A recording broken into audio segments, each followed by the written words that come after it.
Arya memandang kamar kos barunya dengan perasaan campur aduk. Setelah berbulan-bulan mencari, akhirnya ia menemukan kamar yang murah dan cukup nyaman, meskipun agak jauh dari kampus. Ini tempat yang bagus, pikirnya, mencoba mengabaikan perasaan ganjil yang muncul sejak ia melangkah masuk tadi siang. Ukuran kamar itu cukup untuk seorang mahasiswa yang tak butuh banyak ruang. Ada kasur single di sudut, meja belajar kecil dekat jendela, dan lemari tua yang tampaknya sudah ada di sana sejak lama. Saat malam tiba, Arya mencoba menenangkan dirinya di atas kasur sambil menatap langit-langit. Matahari baru saja terbenam dan suasana sekitar mulai terasa sunyi. Tak ada suara kendaraan atau hiruk-pikuk biasa, hanya keheningan yang semakin pekat. Namun saat malam semakin larut, sesuatu yang aneh mulai terjadi. Hidung Arya tiba-tiba menangkap aroma busuk yang samar-samar tetapi menusuk. Awalnya, ia mengira itu berasal dari luar kamar, mungkin sampah yang belum diangkut. Namun, setelah ia menutup jendela dan mencoba kembali tidur, bau itu justru semakin terasa, semakin kuat dan semakin membuatnya mual. Astaga, bau apa ini? Gumam Arya, berusaha menahan napas. Ia bangkit dari tempat tidur dan berjalan mengitari kamar untuk mencari sumber bau itu. Ia memeriksa kolong kasur, lemari, bahkan menengok ke kamar mandi kecil di dalam kamar. Namun, tak ada apa-apa yang terlihat mencurigakan. Bau itu datang dan pergi, meninggalkan jejak samar yang membuat Arya merasa tak nyaman. Malam itu, Arya mencoba tidur meski perasaannya diliputi rasa tak menentu. Namun, beberapa saat setelah ia memejamkan mata, ia merasa seolah ada yang memperhatikannya. Dengan setengah sadar, ia membuka mata dan menatap ke arah cermin kecil yang tergantung di dinding seberang. Di sana, ia melihat sesuatu yang membuat jantungnya berdegup kencang, bayangan hitam. Sekilas seperti siluet seseorang yang berdiri di pojok kamar, hanya menatap ke arahnya. Arya meneguk ludah, mencoba meyakinkan dirinya bahwa itu hanyalah ilusi akibat rasa lelah. "Siapa di sana?" bisiknya dengan suara serak meski ia tahu jawabannya. Tak ada orang lain di kamar itu selain dirinya. Seketika, bayangan itu menghilang. Namun perasaan tidak nyaman itu tak kunjung hilang. Arya berbaring lagi, berusaha meredakan debaran jantungnya. Mungkin itu hanya imajinasinya, pikirnya. Mungkin ini hanyalah efek dari rasa lelah akibat seharian pindahan. Ia mencoba menenangkan diri dengan pikiran-pikiran rasional. Tapi entah mengapa semakin ia berusaha menepis perasaan itu, semakin ia merasa ada sesuatu yang salah. Keesokan harinya, Arya memutuskan untuk mengabaikan kejadian semalam. Pikirnya, mungkin itu hanya perasaan aneh yang muncul karena ia belum terbiasa dengan kamar barunya. Sepanjang hari, ia menyibukkan diri dengan rutinitas kampus dan tugas-tugas kuliah. Namun, saat ia kembali ke kamar pada malam hari, perasaan ganjil itu muncul lagi. Bau busuk yang menusuk itu kembali menyergapnya begitu ia membuka pintu kamar. Kali ini lebih kuat, seolah-olah ada sesuatu yang membusuk di dalam dinding atau lantai kamar. Arya memejamkan mata, merasa mual, tapi kemudian membuka kembali matanya saat mendengar suara langkah pelan di luar kamar. Dengan cepat ia membuka pintu, berharap bisa meminta bantuan atau setidaknya menanyakan soal bau itu pada penghuni kamar sebelah. Namun saat ia membuka pintu, tak ada siapa-siapa. Lorong kos itu gelap, sunyi, dan kosong. Arya kembali ke dalam kamar, mencoba menenangkan diri. Mungkin ini cuma tempat tua yang butuh dibersihkan, katanya pada diri sendiri. Tapi dalam hatinya ia tahu ada yang tidak beres. Entah apa, tetapi kamar itu menyimpan sesuatu yang gelap, sesuatu yang menunggu dalam bayang-bayang, mengawasi setiap langkahnya. Tanpa ia sadari, rasa penasaran mulai tumbuh. Apa sebenarnya yang terjadi di kamar ini sebelum ia datang? Malam berikutnya, Arya memutuskan untuk mencari udara segar di luar. Ia beranjak dari kamar dan berjalan ke lorong kos. Ketika melewati kamar sebelah, ia melihat seorang perempuan seumurannya sedang duduk di depan pintu, tampak asik dengan ponselnya. "Hei," sapa Arya mencoba memulai percakapan. Perempuan itu menoleh dan tersenyum. "Hei juga, baru pindah ya?" "Iya, baru beberapa hari," jawab Arya. "Ngomong-ngomong, kamu tinggal di sini sudah lama?" Perempuan itu mengangguk. "Aku Yuni, tinggal di sini udah hampir 2 tahun. Kamu di kamar yang sebelah ya?" Arya mengangguk. Ia merasa ada kesempatan untuk menanyakan hal-hal yang mengganggu pikirannya. Ngomong-ngomong, kamu pernah nggak cium bau aneh di kamar aku? Wajah Yuni langsung berubah.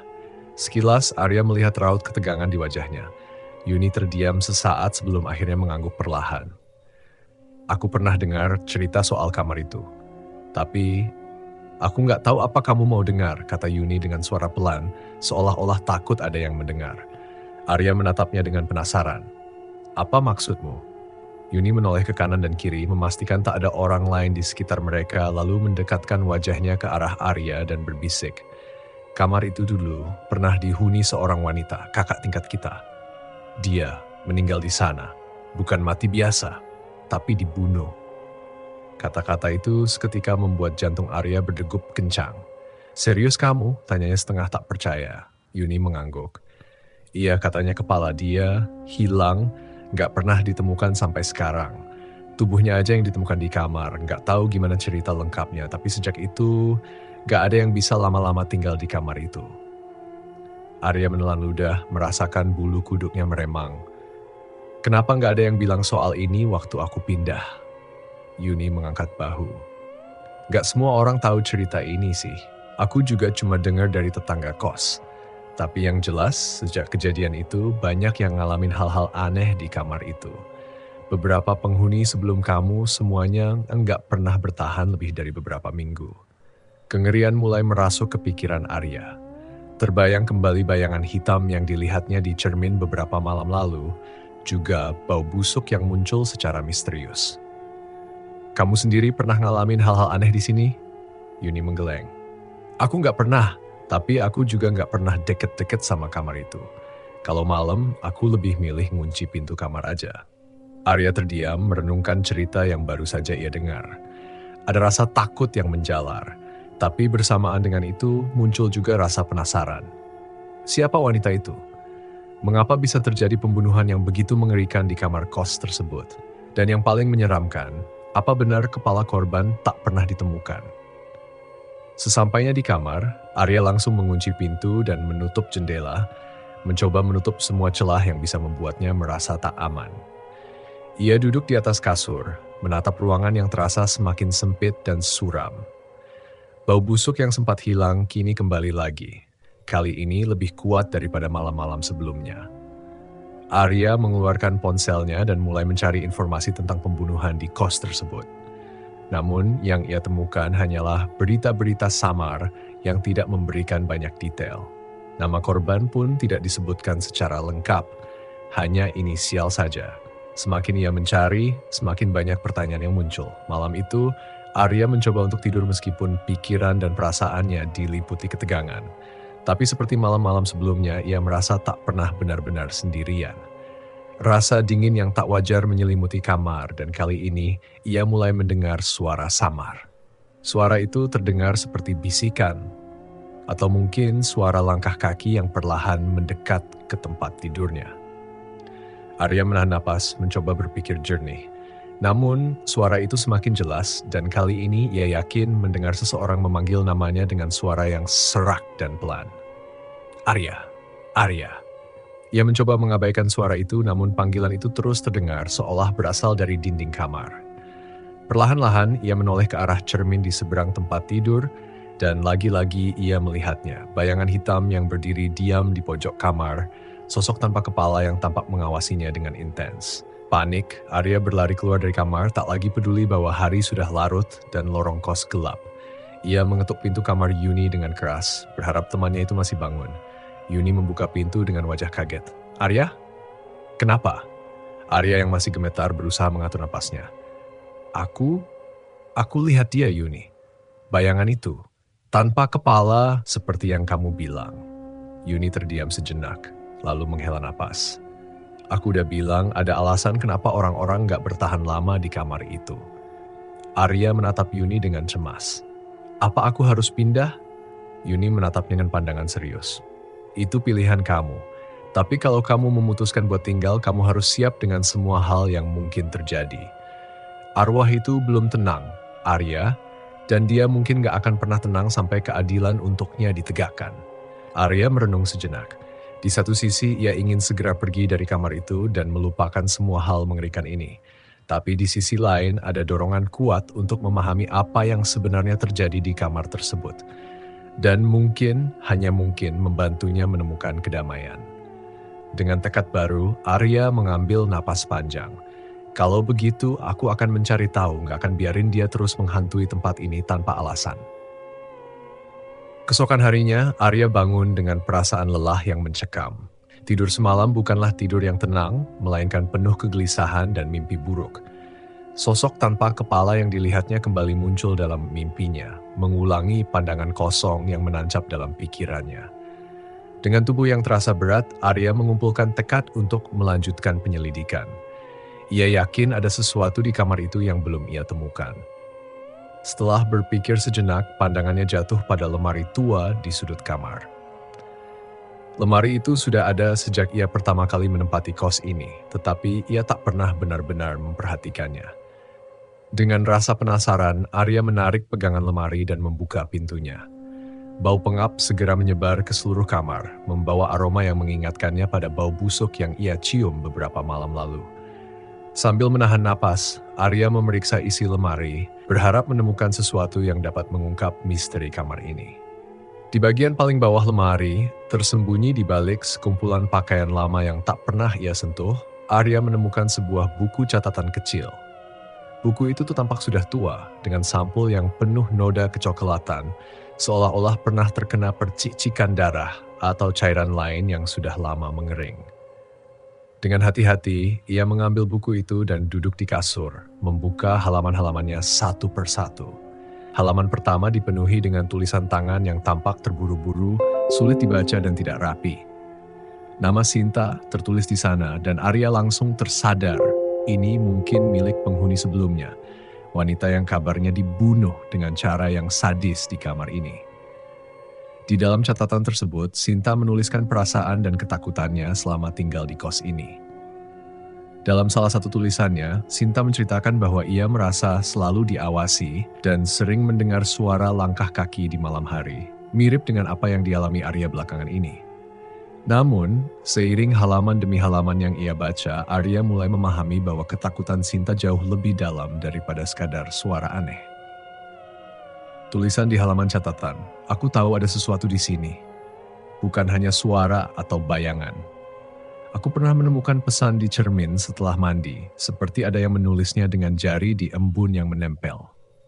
Pesannya samar, tapi cukup jelas. Aku ingin bebas. Aku takut.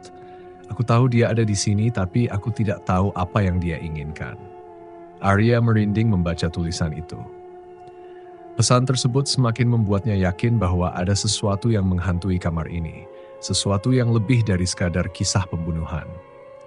Arya juga menemukan beberapa sketsa di halaman-halaman berikutnya, gambar-gambar wajah wanita yang tak lengkap dengan kepala yang tampak menghilang di bagian atasnya. Arya terhenyak, gambar-gambar itu mirip sekali dengan sosok bayangan yang dilihatnya selama ini. Namun, di salah satu halaman terakhir, Arya menemukan tulisan yang paling mencengangkan. Sinta menulis bahwa beberapa hari sebelum kepergiannya, ia sempat mencurigai seseorang yang sering datang mengunjungi kamar kos. Ia menyebutkan seorang pria, tetapi tidak ada penjelasan rinci tentang siapa dia atau apa hubungannya dengan Sinta. Arya menduga bahwa mungkin pria ini adalah orang terakhir yang melihat Sinta dalam keadaan hidup. Tiba-tiba, sebuah ide terlintas di benaknya. Arya segera mengambil ponselnya dan mencari nama Sinta di internet, mencoba menemukan informasi lebih lanjut. Setelah beberapa saat mencari, akhirnya ia menemukan sebuah artikel lama tentang kasus pembunuhan yang terjadi di kos tersebut. Di dalam artikel itu, tertulis bahwa pihak berwenang belum berhasil mengungkap pelaku pembunuhan karena kurangnya bukti, dan kepala korban hingga kini tak pernah ditemukan. Arya merasakan dorongan yang kuat untuk mengungkap kebenaran ini. Ia merasa bahwa arwah Sinta masih gentayangan karena ketidakadilan yang dialaminya. Namun ia tahu bahwa untuk melangkah lebih jauh, ia harus lebih berhati-hati. Apalagi jika pembunuh Sinta masih berada di sekitar lingkungan kos tersebut. Malam harinya, Arya mengamati kamar kosnya dengan lebih saksama. Ia memeriksa setiap sudut ruangan, berharap menemukan sesuatu yang mungkin terlewatkan. Ketika ia menggerakkan lemari untuk kedua kalinya, ia melihat ada sesuatu yang menonjol di belakang papan lemari. Dengan hati-hati, Arya mendorong lemari itu dan meraih benda tersebut.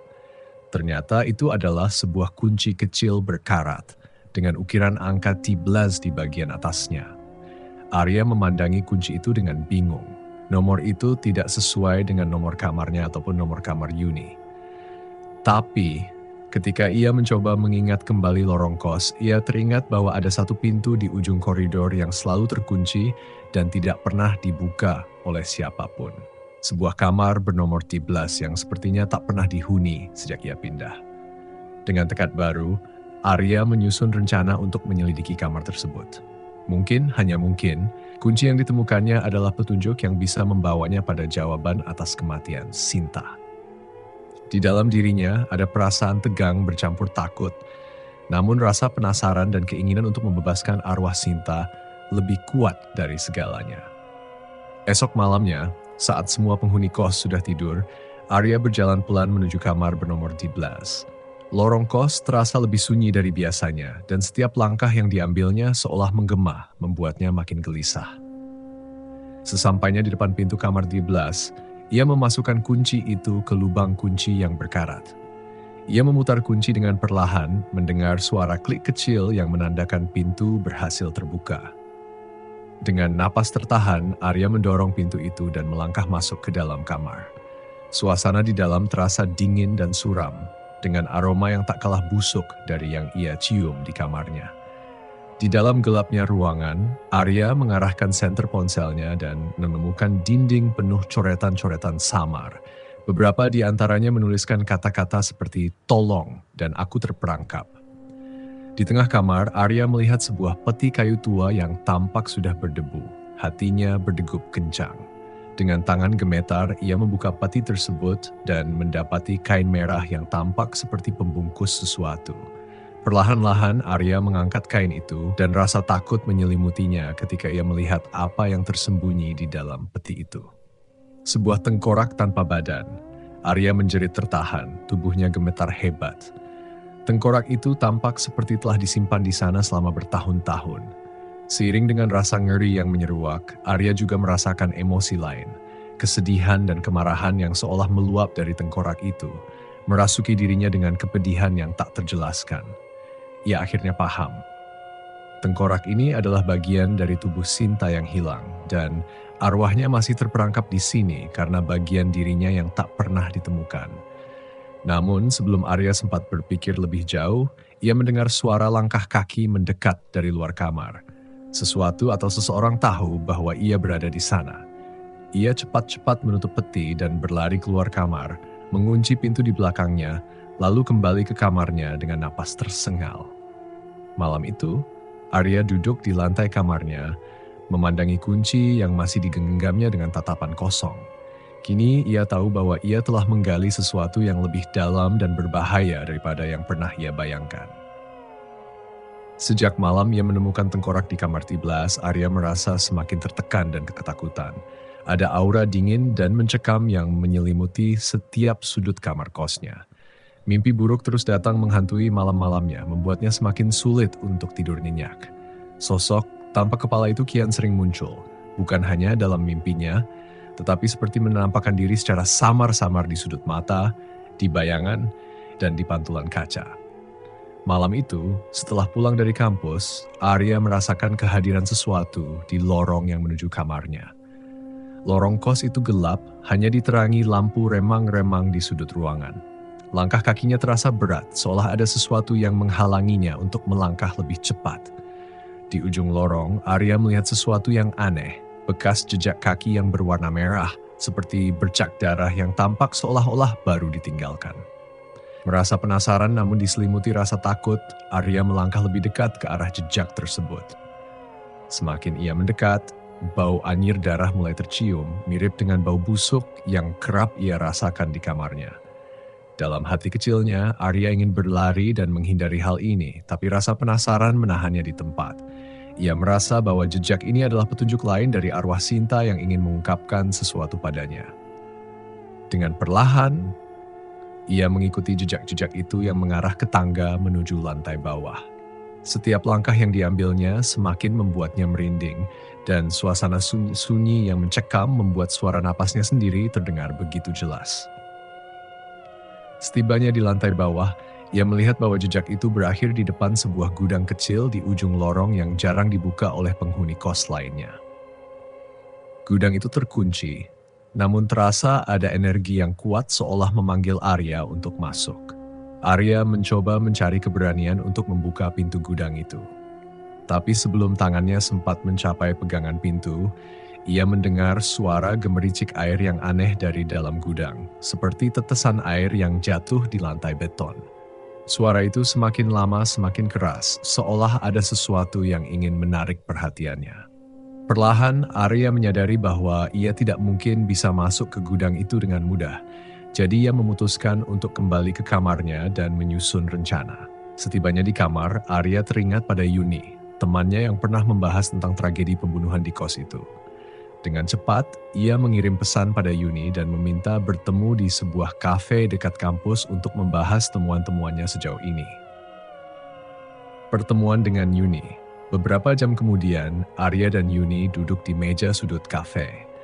Arya menatap Yuni dengan tatapan serius dan menceritakan semua yang dialaminya, mulai dari bayangan tanpa kepala yang sering muncul, buku catatan milik Sinta, hingga penemuannya di kamar Titi Belas dan jejak darah di lorong. Ya Tuhan Arya, kamu serius menemukannya? Yuni berbisik dengan suara gemetar, menatap Arya dengan sorot mata penuh ketakutan. Aku sudah bilang sama kamu, kos itu memang punya sejarah yang menyeramkan. Tapi aku nggak nyangka kamu bisa sampai sejauh ini. Aku juga nggak nyangka, Yun. Arya membalas dengan napas tertahan. Rasanya kayak ada yang memanggil aku buat menemukan potongan-potongan ini. Aku yakin ini bukan kebetulan. Yuni menghela napas panjang sebelum melanjutkan. Aku pernah dengar kalau arwah yang mati tidak tenang itu kadang nggak bisa pergi sebelum bagian tubuhnya yang hilang ditemukan. Mungkin tengkorak yang kamu temukan di kamar 13 itu adalah kunci untuk menenangkan arwahnya. Tapi sekarang aku bingung, Yun. Aku nggak tahu harus melakukan apa. Aku nggak bisa tenang, terus-terusan dihantui oleh sosok itu setiap malam. Arya mengeluh, memegangi kepala dengan frustasi. Dan tadi aku melihat jejak darah di lorong.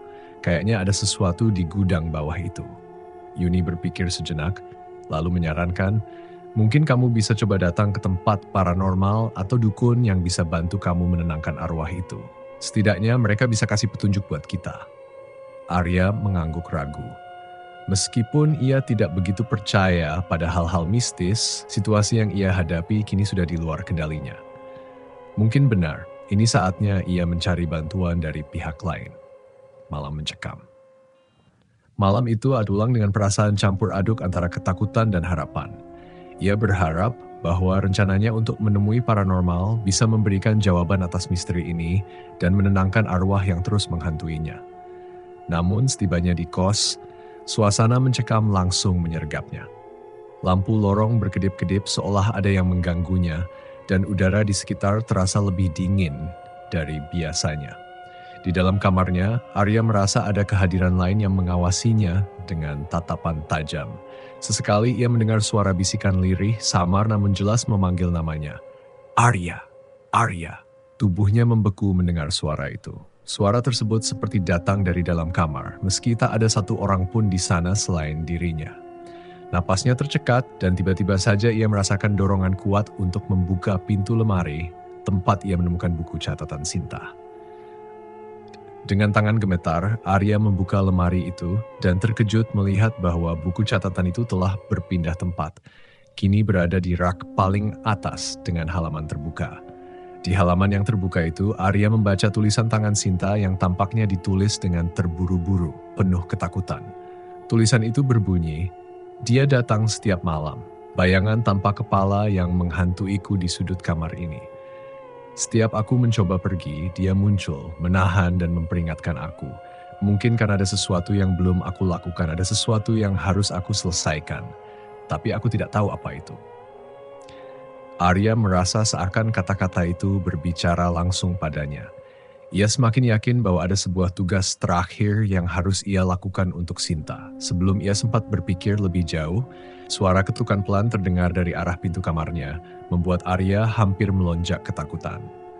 Dengan ragu, Arya mendekati pintu, berusaha mendengar apakah ada suara lain di baliknya. Ia tidak mendengar apa-apa, hanya keheningan yang terasa makin mencekam. Ketika ia membuka pintu, lorong di luar tampak kosong.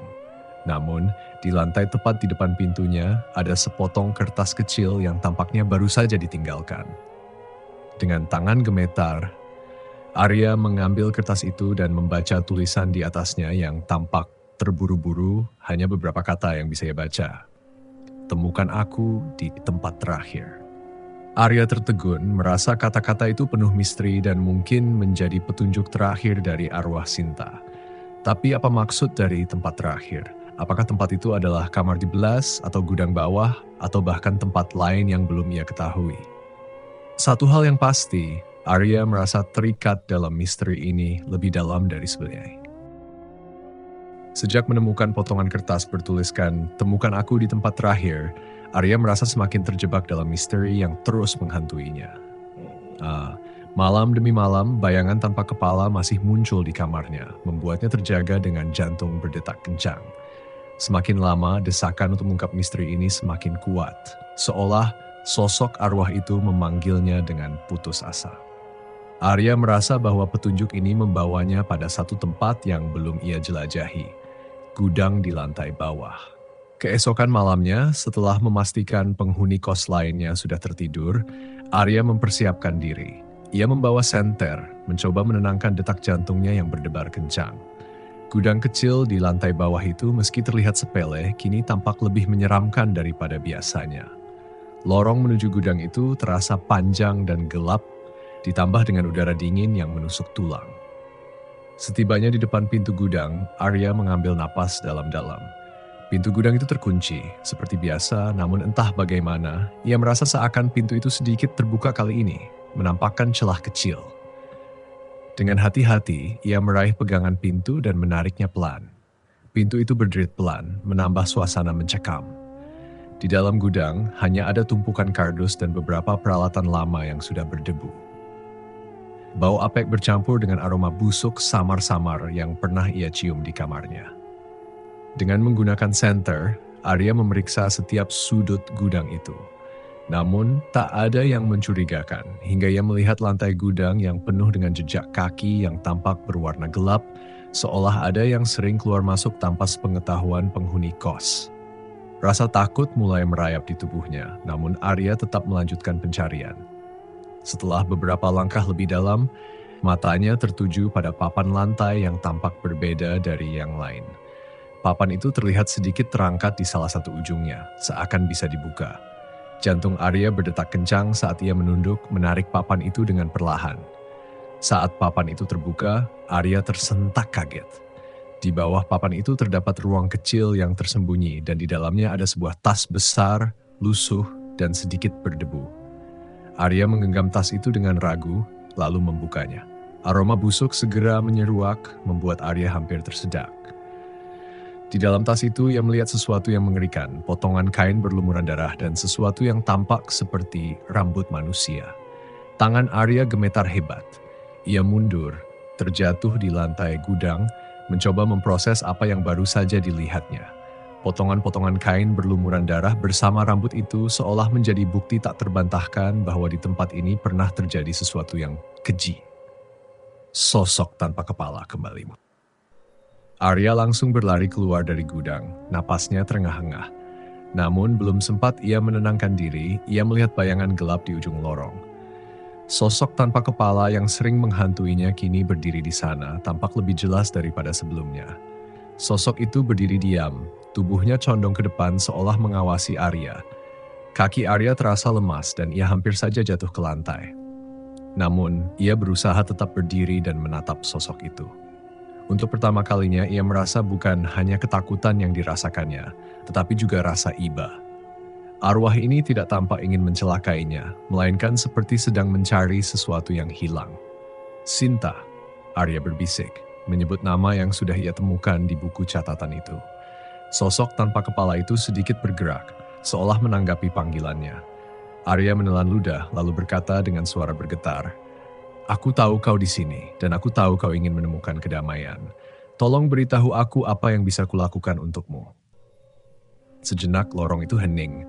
Sosok tanpa kepala itu tidak bergerak, namun Arya merasa seolah ada suara halus yang berbisik di telinganya, suara yang tidak terdengar, namun bisa ia rasakan. Perasaan itu membimbingnya untuk kembali ke kamar, ke tempat semuanya bermula. Kembali ke kamar, mencari jawaban. Dengan langkah gemetar, Arya kembali ke kamarnya, meninggalkan gudang bawah dan sosok yang masih bergeming di lorong. Sampainya di kamar, ia duduk di lantai, menatap buku catatan Sinta yang selama ini ia simpan. Ia membuka halaman demi halaman berharap menemukan sesuatu yang bisa membantunya memecahkan misteri ini. Pada halaman yang hampir ia lewatkan, ia menemukan satu catatan dek yang tertulis dengan tulisan tangan yang hampir tidak terbaca. "Aku tidak tahu berapa lama lagi aku bisa bertahan. Setiap malam, aku merasa ada yang mengintai. Aku tidak tahu siapa yang bisa aku percaya. Jika aku tidak selamat, semoga seseorang menemukan ini. Aku tidak ingin arwahku terjebak di sini selamanya." Arya merasakan bulu kuduknya berdiri membaca pesan itu. Seolah pesan itu bukan hanya ditulis untuk siapa saja, tetapi khusus untuknya, seseorang yang akan berusaha menemukan kebenaran di balik kematian Sinta. Dalam hatinya, Arya merasa bahwa ia tidak bisa meninggalkan tempat ini begitu saja tanpa memberikan Sinta keadilan yang ia butuhkan. Keesokan harinya, Arya berusaha mencari informasi lebih jauh tentang penghuni lama kos itu dan bertanya pada Yuni apakah ada yang mengetahui tentang Sinta.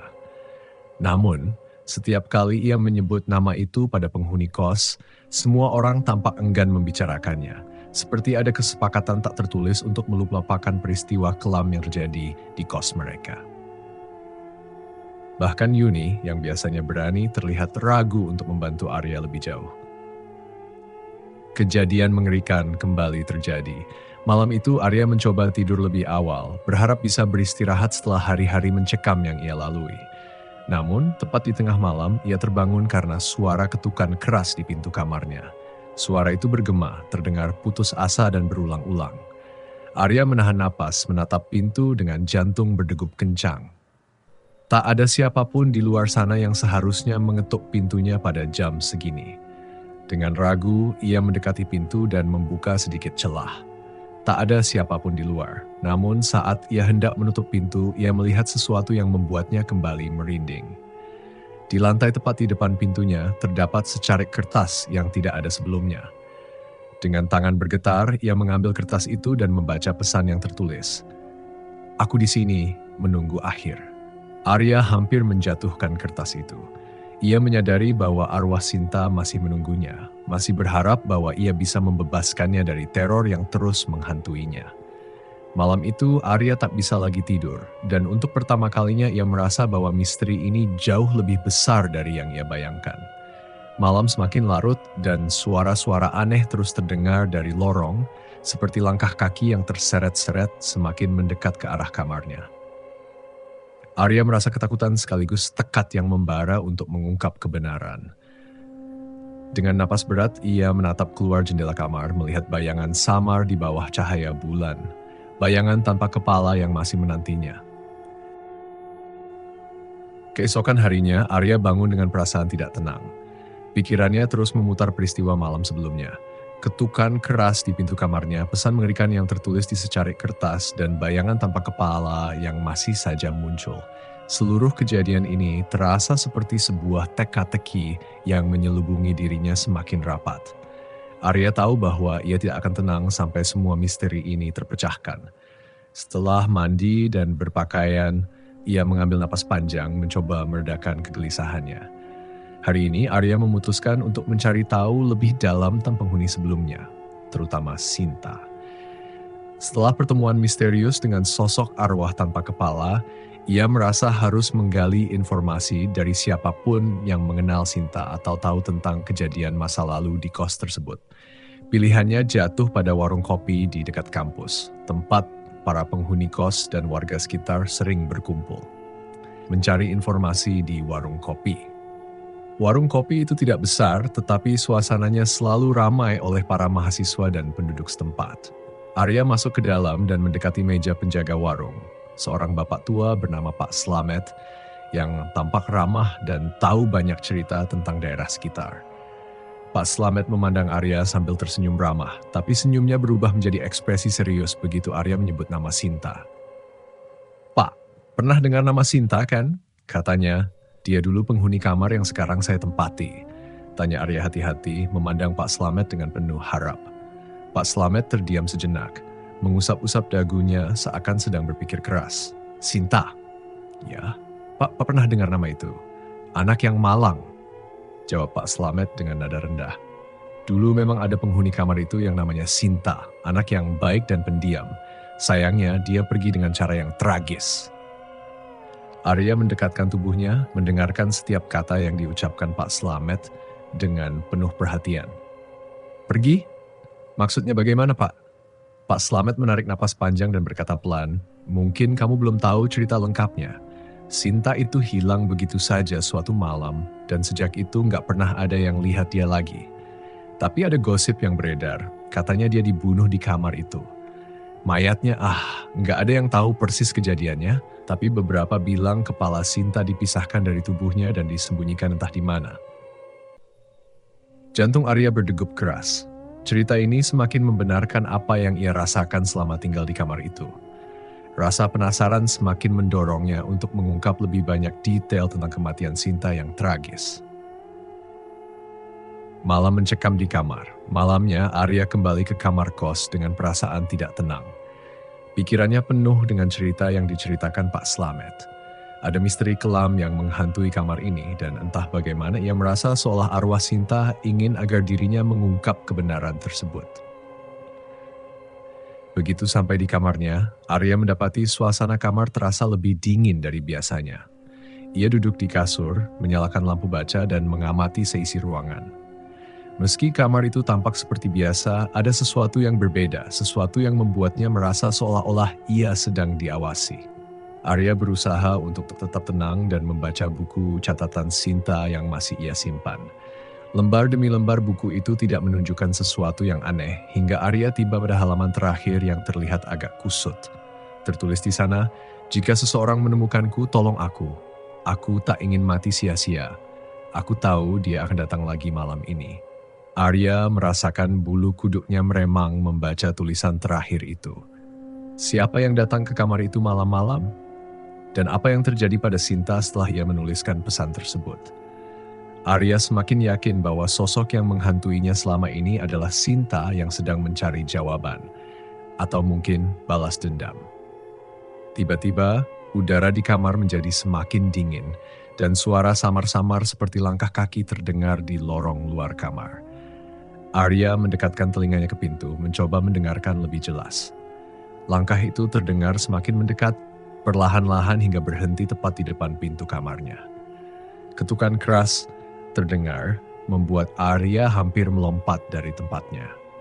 Ini bukan kali pertama ia mengalami hal ini, tetapi ketukan kali ini terdengar lebih keras dan mendesak. Arya menatap pintu itu dengan jantung berdebar-debar. Tidak yakin apakah ia harus membuka pintu atau tetap tinggal di tempat. Misteri terungkap sedikit demi sedikit. Dengan tangan gemetar, Arya akhirnya memberanikan diri membuka pintu. Namun saat ia melihat keluar, tak ada siapapun di sana. Hanya ada udara dingin yang merayap masuk ke dalam kamar, membawa aroma aneh seperti bunga layu dan bau tanah. Arya menutup pintu perlahan dan kembali duduk di kasur, mencoba menenangkan diri. Sambil memandang sekitar, matanya tertuju pada cermin besar di sudut kamar. Entah mengapa, cermin itu terasa mencurigakan malam ini. Arya berdiri dan berjalan mendekati cermin. Ketika ia menatap ke dalam cermin, bayangannya sendiri tampak seperti berubah. Seolah ada sosok lain di balik dirinya. Bayangan itu semakin lama semakin jelas, hingga akhirnya Arya bisa melihat dengan jelas. Bayangan tampak kepala yang berdiri di belakangnya. Arya menahan napas, tidak berani berbalik, tetapi ia bisa merasakan keberadaan sosok itu semakin nyata. "Apa yang kamu mau?" bisik Arya pelan, merasa bahwa sosok itu sedang menuntutnya untuk melakukan sesuatu. Tiba-tiba sosok itu mengangkat tangannya, menunjuk ke arah lantai di bawah cermin. Arya menelan ludah, berusaha memahami yang sedang ditunjukkan oleh bayangan tersebut. Dengan tangan bergetar, ia berjongkok dan mengetuk-ngetuk lantai di bawah cermin. Suaranya terdengar berbeda. Lantai di bawah cermin itu ternyata berongga. Arya menggali sedikit dengan jarinya, merasakan dinginnya lantai dan debu yang menempel di sana. Namun, setelah beberapa saat, ia merasakan ada sesuatu yang keras di bawah lapisan debu dan tanah itu. Ia mengangkat benda itu dengan hati-hati lalu membersihkan kotoran yang menutupi permukaannya. Yang ia temukan adalah potongan kain berlumuran darah yang tampak usang dan sesuatu yang membuatnya semakin merinding, sebuah liontin dengan inisial S. Arya mundur perlahan, menggenggam liontin itu dengan perasaan campur aduk antara takut dan penasaran. Ia tahu bahwa ini adalah petunjuk penting, seolah-olah Sinta sendiri ingin memberikan bukti tentang nasib tragisnya. Kenyataan yang menghantui. Malam itu, Arya tidak bisa tidur. Ia terus memikirkan penemuan di bawah lantai cermin dan pesan yang tertulis di buku catatan Sinta. Sepertinya Sinta benar-benar menginginkan seseorang untuk mengetahui kisah tragisnya. Meski ketakutan, Arya bertekad untuk mencari tahu siapa yang bertanggung jawab atas kematian Sinta dan mengapa ia dibunuh dengan cara yang begitu kejam. Saat menjelang fajar, Arya duduk di tepi tempat tidur dengan liontin di tangannya. Ia merasakan kehadiran Sinta yang seakan berada di dekatnya, memintanya untuk terus mencari kebenaran. Namun, meski begitu, Arya juga sadar bahwa semakin dalam ia mencari, semakin besar pula bahaya yang mengancam dirinya. Ia menatap keluar jendela kamar, melihat langit yang mulai terang. Meski ketakutan, Arya berjanji pada dirinya sendiri bahwa ia akan mencari tahu semua yang terjadi di kos itu. Meski arwah Sinta masih bergentayangan, ia tidak akan berhenti hingga menemukan kebenaran di balik kematian mengerikan yang menghantui tempat ini. Hari mulai terang ketika Arya memutuskan untuk meninggalkan kamar kos. Ia merasa lebih baik menjauh dari kamar itu untuk sementara waktu setelah kejadian semalam. Pikirannya dipenuhi oleh sosok tanpa kepala yang terus muncul, penemuan liontin berlumuran darah, dan rasa penasaran yang semakin besar. Satu hal yang jelas dalam benaknya, ada sesuatu yang harus ia temukan di luar kamar itu. Arya memutuskan untuk memulai penyelidikannya dengan mencari informasi lebih lanjut di lingkungan sekitar, terutama mereka yang mungkin mengenal Sinta. Setelah mendengar desas-desus dari Pak Slamet di warung kopi, Arya merasa bahwa masih ada banyak orang yang mengetahui lebih dari yang mereka katakan. Langkah pertama Arya adalah mengunjungi Ibu Ratna, seorang wanita tua yang tinggal tak jauh dari kos. Ia dikenal sebagai orang yang sering berbicara dengan para penghuni kos dan mengikuti gosip-gosip lokal. Arya pernah melihat Ibu Ratna berbicara dengan beberapa penghuni lama dan berharap wanita itu punya informasi yang bisa mengarahkan penyelidikannya. Setelah sampai di rumah sederhana itu, Arya mengetuk pintu. Tak lama kemudian, Ibu Ratna muncul dan menyambutnya dengan senyum penuh keriput namun penuh kebaikan. Arya membuka percakapan dengan sopan, lalu mulai bertanya soal Sinta, bekas penghuni kamar kosnya. "Ah, Sinta, ya, saya ingat sekali anak itu," gumam Ibu Ratna pelan. "Anak yang malang, cantik, pintar, tapi hidupnya penuh masalah." Arya mendekatkan dirinya, ingin mendengar lebih banyak. Ibu tahu apa yang terjadi padanya. Ibu Ratna terdiam sejenak, lalu melirik ke kiri dan kanan, seolah takut ada yang mendengar. "Saya tidak tahu pasti, Nak, tapi ada kabar kalau Sinta itu pernah punya hubungan yang rumit dengan seseorang. Seorang lelaki yang dikenal cukup bermasalah. Anak itu sering datang ke sini malam-malam mencari tempat berlindung, katanya takut."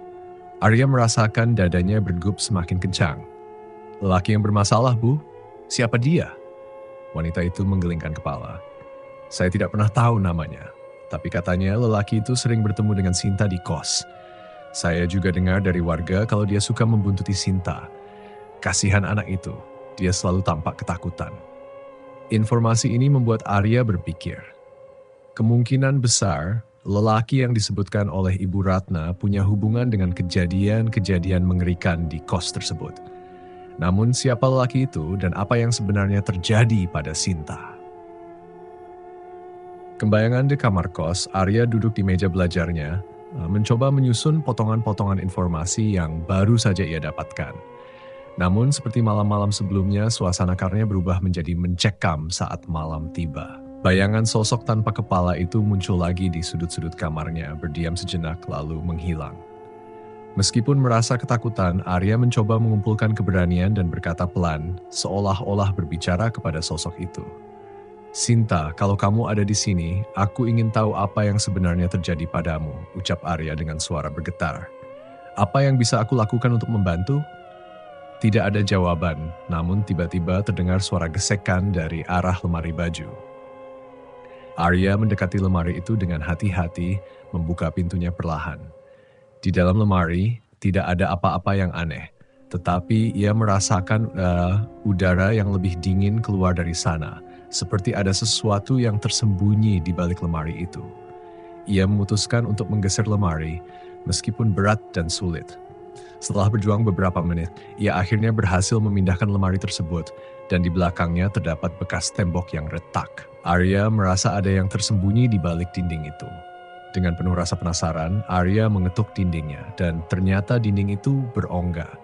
Tanpa berpikir panjang, Arya mencoba meletakkan lebih jauh tembok itu menggunakan alat seadanya, hingga sebuah lubang kecil terbuka. Dari balik lubang itu, sebuah aroma busuk menyengat keluar, membuat Arya hampir muntah. Di balik dinding, ia menemukan sebuah kantong kain yang tampak sangat tua dan usang, dipenuhi dengan noda merah yang sudah mengering.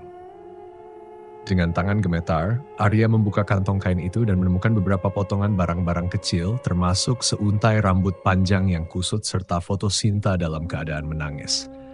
Pandangan Arya kabur seketika. Perasaan takut, marah, dan iba bercampur menjadi satu. Ia menyadari bahwa ini adalah petunjuk yang sangat penting, seolah-olah Sinta ingin menunjukkan bahwa apa-apa yang terjadi padanya bukanlah kecelakaan biasa. Petunjuk yang menuntun ke pengungkapan. Dengan foto dan barang-barang itu di tangan, Arya semakin bertekad untuk menemukan kebenaran. Ia tahu bahwa arwah Sinta masih terperangkap di kos ini karena suatu alasan, dan satu-satunya cara untuk membebaskannya adalah dengan mencari tahu siapa yang telah membunuhnya. Malam itu, Arya kembali sulit tidur. Setiap kali ia memejamkan mata, bayangan tanpa kepala itu muncul. Kali ini lebih nyata daripada sebelumnya, seolah-olah Sinta mencoba berkomunikasi dengannya. Arya merasa berada di ambang kebenaran, namun juga semakin dekat pada bahaya yang belum ia pahami sepenuhnya. Dalam kegelapan kamar, Arya berjanji pada dirinya sendiri, "Aku akan menemukan siapa yang melakukan ini padamu, Sinta. Aku berjanji." Setelah penemuan kantong kain berisi barang-barang milik Sinta, Arya merasa semakin yakin bahwa ada sesuatu yang gelap tersembunyi di balik kematiannya. Malam-malam penuh teror di kamar kos itu semakin mendesaknya untuk mencari tahu kebenaran dan memberikan keadilan bagi Sinta. Pagi harinya, Arya kembali menemui Ibu Ratna. Ia membawa foto Sinta yang ditemukannya di balik dinding dan memberanikan diri untuk bertanya lebih lanjut. Ketika Arya menunjukkan foto itu, raut wajah Ibu Ratna berubah pucat. "Astaga, itu foto Sinta. Dari mana kamu mendapatkan ini?" tanya Ibu Ratna dengan suara bergetar. "Saya menemukannya tersembunyi di kamar saya, Bu," jawab Arya pelan. "Saya merasa ada yang tidak beres dengan kematian Sinta, dan arwahnya sepertinya belum tenang." Ibu Ratna menarik napas panjang seolah sedang mengumpulkan keberanian untuk bicara. "Nak, ada hal yang belum pernah saya ceritakan kepada siapapun, termasuk pada keluarga Sinta." Arya menunggu dengan perasaan tegang. "Sebenarnya, beberapa minggu sebelum Sinta ditemukan tewas, saya pernah mendengar pertengkaran di kamarnya. Saya tidak bisa melihat siapa yang ada di sana, tapi saya mendengar Sinta menangis dan berteriak meminta seseorang untuk pergi. Setelah itu, suara bantingan pintu dan langkah kaki terburu-buru terdengar," ujar Ibu Ratna sambil menunduk. "Saya tidak berani mengintervensi saat itu. Sinta memang memiliki hubungan yang rumit dengan seorang lelaki yang sering datang malam-malam. Saya rasa dialah yang terlibat dengan apa yang terjadi pada Sinta," lanjutnya. Arya semakin yakin bahwa pria misterius itu adalah kunci dari misteri ini. Ia berterima kasih pada Ibu Ratna, lalu melanjutkan penyelidikannya. Arya memutuskan untuk mengunjungi kantor polisi setempat untuk mencari tahu lebih banyak tentang kasus lama itu. Mengorek informasi dari polisi. Sesampainya di kantor polisi, Arya diperkenalkan kepada seorang petugas bernama Pak Hasan yang mengetahui sedikit banyak tentang kasus kematian Sinta. Dengan sedikit pendekatan dan penjelasan, Arya akhirnya diizinkan untuk melihat laporan lama yang berisi detail kejadian itu. Kami pernah menyelidiki kematian Sinta sebagai pembunuhan, kata Pak Hasan, tapi sayangnya bukti yang kami temukan sangat minim. Kami tidak bisa menemukan siapa pelakunya karena kurangnya saksi dan bukti. Arya membaca laporan itu dengan saksama. Ternyata ada beberapa saksi yang mengaku melihat seorang pria keluar dari area kos Sinta di malam kematiannya. Namun, wajah pria itu tidak jelas terlihat dan sidik jarinya tidak pernah ditemukan. Arya merasa frustrasi, tapi laporan itu memberinya petunjuk penting. Pria misterius itu pernah terlihat mengenakan jaket hitam dengan lambang khusus, menghadapi kegelapan di kamar kos. Malam itu, Arya kembali ke kamar kosnya dengan perasaan cemas sekaligus tekad kuat. Ia tahu dirinya semakin dekat pada kebenaran, tetapi perasaannya campur aduk antara ketakutan dan rasa ingin tahu. Di dalam kamar, aroma busuk tiba-tiba menguar lebih kuat daripada biasanya. Arya mulai merasakan kehadiran sosok Sinta. Ia tahu arwah itu sedang memperhatikannya. "Sinta, aku sudah tahu sebagian dari ceritamu," bisik Arya. "Jika kamu ingin aku menemukan keadilan untukmu, tunjukkan sesuatu. Beri aku petunjuk lain." Lalu, sebuah bayangan samar mulai muncul di sudut kamar. Arya melihat sosok tanpa kepala itu melayang perlahan mendekatinya. Tangan arwah itu mengarah pada jendela kamar, seolah menunjukkan sesuatu. Arya, meskipun takut, berjalan mendekati jendela tersebut. Ia membuka jendela dan menemukan coretan samar di tepi kusen yang selama ini luput dari perhatiannya. Coretan itu berbentuk simbol yang sama dengan yang disebutkan dalam laporan polisi. Lambang yang ada di jaket pria misterius tersebut. Ini adalah bukti bahwa pria itu pernah ada di kamar ini dan mungkin berhubungan dengan pembunuhan Sinta. Dengan petunjuk baru ini, Arya merasa bahwa ia semakin mendekati pelaku. Ia mencatat simbol itu dan memotret coretan tersebut. Saat hendak menutup jendela, ia melihat bayangan Sinta melayang di luar kamar, memandangnya dengan tatapan penuh kesedihan dan permintaan tolong. Malam itu Arya tidak bisa tidur. Ia merasa ada kehadiran yang terus mengawasinya dari sudut kamar. Bulu kuduknya meremang setiap kali ia mengingat tatapan kosong dan tubuh tanpa kepala itu. Kini, Arya tahu bahwa arwah Sinta tidak akan tenang sampai pria misterius itu diungkapkan kejahatannya. Dalam kegelapan kamar yang sunyi, Arya bergumam kepada dirinya sendiri, "Aku harus menemukan dia," dan mengungkapkan semua kebenaran ini. Di saat yang bersamaan, ia mendengar bisikan lembut di telinganya, suara yang hampir tak terdengar, namun jelas. "Tolong aku, Arya. Jangan biarkan dia bebas." Setelah menemukan simbol misterius di kusen jendela, Arya merasa tergerak untuk menyelidiki lebih jauh. Dalam benaknya, bayangan tanpa kepala Sinta masih tergambar jelas, seolah arwahnya terus berbisik, meminta bantuan. Arya merasa semakin terhubung dengan kisah tragis ini, meski ancaman yang ia rasakan juga semakin kuat. Pagi itu, Arya memutuskan untuk mendatangi tempat-tempat yang mungkin berhubungan dengan simbol tersebut. Berdasarkan sedikit riset, ia menemukan bahwa simbol itu mirip dengan logo dari geng jalanan yang aktif beberapa tahun lalu di sekitar kota. Meskipun geng tersebut sudah lama bubar, Arya yakin ada anggota lama yang masih bisa ia lacak untuk mencari informasi tentang pria yang pernah bersama-sama Sinta. Arya menyusuri gang-gang gelap di sekitar kawasan tempat geng itu dulu sering berkumpul. Setelah bertanya pada beberapa orang di sana, ia akhirnya mendapat petunjuk. Seorang pria bernama Arman, mantan anggota geng yang kini bekerja di sebuah bengkel kecil di ujung kota. Orang-orang yang Arya tanya hanya memperingatkannya bahwa Arman dikenal tidak ramah dan sering terlibat masalah. Siang itu, Arya mendatangi bengkel tempat Arman bekerja. Ia memperkenalkan dirinya dan menjelaskan maksud kedatangannya. Awalnya, Arman tampak enggan dan bersikap kasar. Namun, setelah Arya menunjukkan foto Sinta dan simbol yang ia temukan di kamar, raut wajah Arman berubah. "Sinta, Gumam Arman seolah teringat sesuatu yang menakutkan. Gue inget dia. Dulu dia pernah pacaran sama Rudy. Arya langsung tertarik dengan nama itu. Rudy siapa? Di mana dia sekarang? Arman tampak ragu untuk melanjutkan, tetapi akhirnya ia menjelaskan, Rudy dulu salah satu yang paling loyal di geng. Dia keras, sering cari masalah, apalagi soal cewek. Tapi setelah kejadian sama Sinta itu, dia menghilang. Gak ada yang tahu dia kemana, bahkan kita juga gak pernah dengar kabarnya lagi. Menghadapi kenyataan pahit. Mendengar cerita itu, Arya merasa ada yang janggal. Ia meminta Arman untuk bercerita lebih lanjut, meski pria itu terlihat gelisah. Menurut Arman, Rudy seringkali bersikap posesif terhadap Sinta, tidak ingin Sinta dekat dengan pria lain. Bahkan beberapa anggota geng sempat menyaksikan Rudy membawa Sinta dengan paksa dalam keadaan marah. Terakhir gue lihat mereka berdua, Sinta terlihat takut, kata Arman dengan suara bergetar. Gue gak tahu dia bakal ngelakuin hal seburuk itu. Informasi ini membuat Arya semakin yakin bahwa Rudy adalah pelaku pembunuhan terhadap Sinta. Ia berterima kasih pada Arman yang dengan wajah menyesal hanya bisa berbisik. Maaf, gue gak bisa bantu Sinta waktu itu.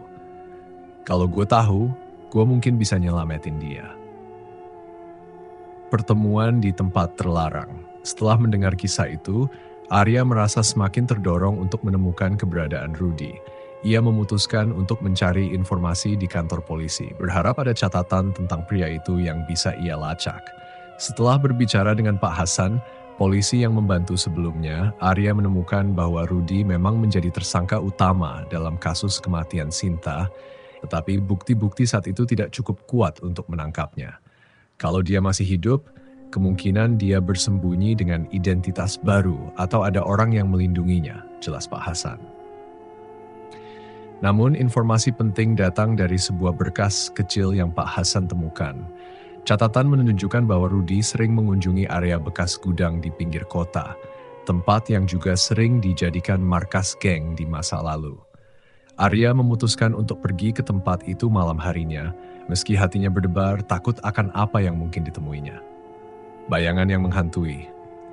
Malam itu Arya memberanikan diri pergi ke gudang tua. Tempat itu sepi dan gelap, hanya diterangi oleh sinar lampu jalan yang temaram. Langkahnya bergema saat memasuki gedung kosong dan suasana di dalam begitu mencekam. Bau lembab dan debu memenuhi udara, menciptakan aura yang membuat bulu kuduk Arya meremang. Tiba-tiba di antara bayang-bayang gudang, Arya melihat sesosok bayangan tanpa kepala berdiri di kejauhan, tampak semakin nyata. Sosok itu berdiri diam, seperti sedang mengawasinya. Arya merasa jantungnya berdetak cepat, tetapi ia mencoba menenangkan dirinya. Sinta, aku di sini. Aku akan menolongmu, bisiknya pelan. Bayangan itu mendekat perlahan dan meski Arya sangat ketakutan, ia mencoba untuk tetap tenang. Sosok itu mengarahkan tangannya ke arah sudut ruangan, seolah menunjukkan sesuatu. Arya mengikuti arahan sosok itu dan menemukan sebuah pintu kecil di sudut yang hampir tertutup debu.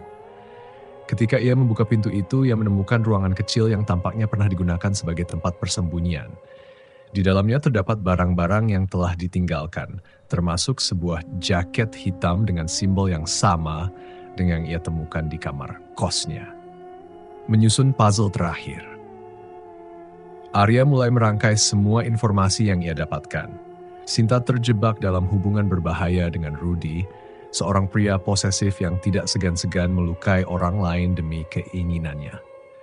Pembunuhan Sinta di dalam kamar kos itu adalah tindakan terakhir Rudy yang kejam, dan sekarang arwah Sinta tidak bisa beristirahat dengan tenang sampai kebenaran terungkap.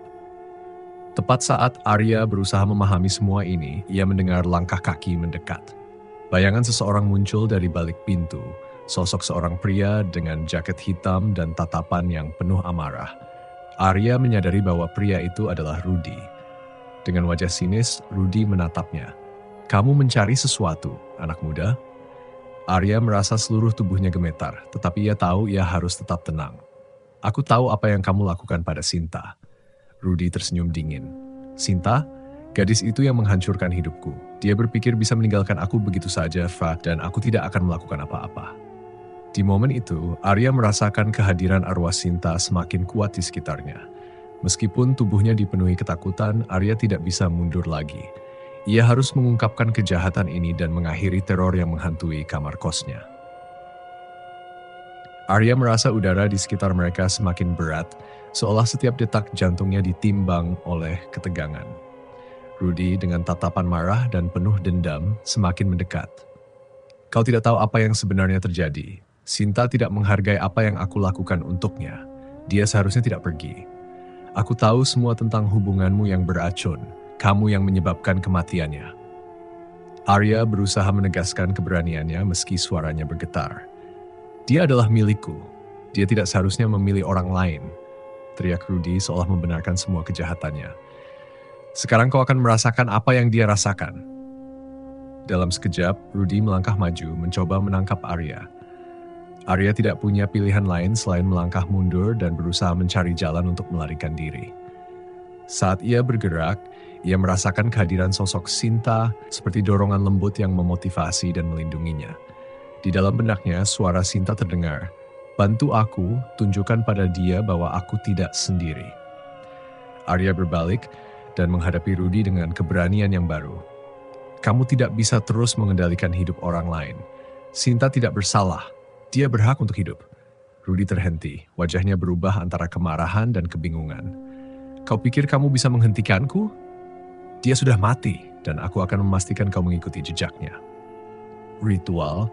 Dalam keadaan terdesak, Arya mengingat semua yang ia pelajari tentang Sinta dan Rudy. Ia tahu bahwa untuk mengakhiri siklus ini ia harus menghadapi Rudy dengan keberanian, tetapi juga dengan pengetahuan tentang ritual yang mungkin bisa menyelamatkan arwah Sinta. "Dengarkan aku, Rudy," seru Arya. "Jika kau terus membiarkan kemarahanmu menguasai, kau akan terjebak di sini selamanya seperti Sinta. Kau tidak akan bisa beristirahat dan itu tidak akan membawanya kembali." Seketika, Arya mengambil napas dalam-dalam dan mengeluarkan ponselnya. Di dalamnya terdapat rekaman tentang simbol yang ditemukan bersama beberapa catatan yang menunjukkan ritual kecil untuk membebaskan arwah yang terjebak. "Aku tahu cara untuk mengakhiri ini. Mari kita lakukan ritual ini untuk Sinta." Rudy tampak ragu, namun secepat itu juga kemarahannya mengambil alih. "Kau hanya berusaha menjebakku. Tidak ada yang akan menyelamatkan Sinta." Arya terus berusaha berbicara dengan Rudy menjelaskan tentang apa yang terjadi pada Sinta dan betapa pentingnya untuk menghormati kepergiannya. Dalam hatinya, Arya tahu bahwa ini adalah satu-satunya cara untuk membebaskan jiwa yang terkurung di antara dunia ini dan dunia lain. Pertarungan di antara dua dunia. Saat Rudy semakin mendekat, Arya segera mulai melukiskan simbol-simbol yang ia ingat dari catatan di lantai dengan jarinya, sambil mengucapkan mantra yang bergetar dalam suaranya. Dengan setiap kata, bayangan Sinta semakin mendekat. Wajahnya terlihat sedih, tetapi penuh harapan. Rudy berusaha untuk menghentikannya, berlari ke arah Arya dengan niat menyerang. Tetapi saat itu, sebuah cahaya terang muncul dari simbol yang Arya buat. Cahaya itu semakin membesar, menyelimuti ruangan dengan kekuatan yang tak terduga.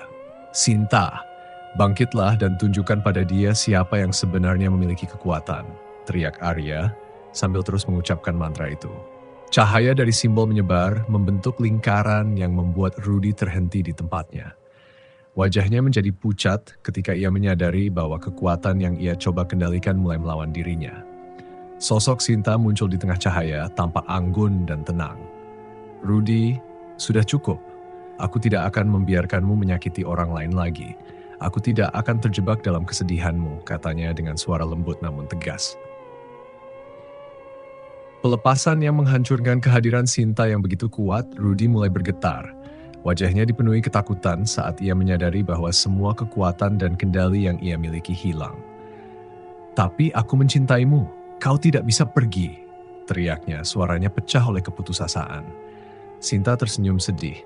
"Cintaku padamu bukan alasan untuk membunuh. Sekarang saatnya bagi kita semua untuk beristirahat." Cahaya semakin terang dan mulai menarik Rudy ke dalam pusaran. Arya merasakan bahwa ini adalah saat terakhir mereka. Dengan keberanian dan harapan, ia menggenggam tangan Sinta dan menutup matanya, berharap bahwa mereka semua akan bebas dari belenggu masa lalu. Cahaya itu meledak dan Arya merasakan arus yang kuat melingkupinya. Tiba-tiba semua terasa sunyi. Ketika ia membuka matanya, Rudy sudah menghilang dan Sinta tersenyum padanya sebelum akhirnya lenyap dalam cahaya yang lembut. Kembali ke kehidupan normal, Arya terjatuh. Kelelahan tapi merasa damai. Ia tahu bahwa Sinta akhirnya bisa beristirahat. Meski kehadiran Sinta tidak lagi ada, pengalamannya akan selalu menghantuinya. Kamar kos yang sebelumnya terasa menakutkan kini dipenuhi dengan kelegaan. Beberapa hari kemudian, Arya kembali ke kampus, merasa ada beban yang terangkat dari pundaknya. Teman-temannya mencatat bahwa ia tampak lebih tenang, meski matanya masih menyimpan kedalaman rasa sakit. Saat dia melangkah keluar dari kelas, angin sepoi-sepoi bertiup lembut, seolah membawa pesan dari Sinta bahwa dia sudah pergi. Namun, di kejauhan, Arya melihat sosok wanita tanpa kepala melintas di jalan. Ia bergetar sejenak, tetapi kali ini ia tahu bahwa Sinta tidak lagi terjebak. Dia hanya melanjutkan perjalanan di alamnya yang baru, menyaksikan setiap pengendara yang lewat dengan harapan bahwa mereka akan berhati-hati dan tidak terjebak dalam hubungan yang merusak seperti yang pernah ia alami. Dengan pikiran ini, Arya melangkah maju, bertekad untuk menceritakan kisah Sinta, bukan hanya sebagai peringatan, tetapi juga sebagai simbol bahwa cinta yang tulus tidak pernah harus berakhir dalam kekerasan. Arwah Sinta kini bebas, tetapi jejaknya akan terus hidup dalam ingatan Sipkin semua orang yang pernah mengenalnya.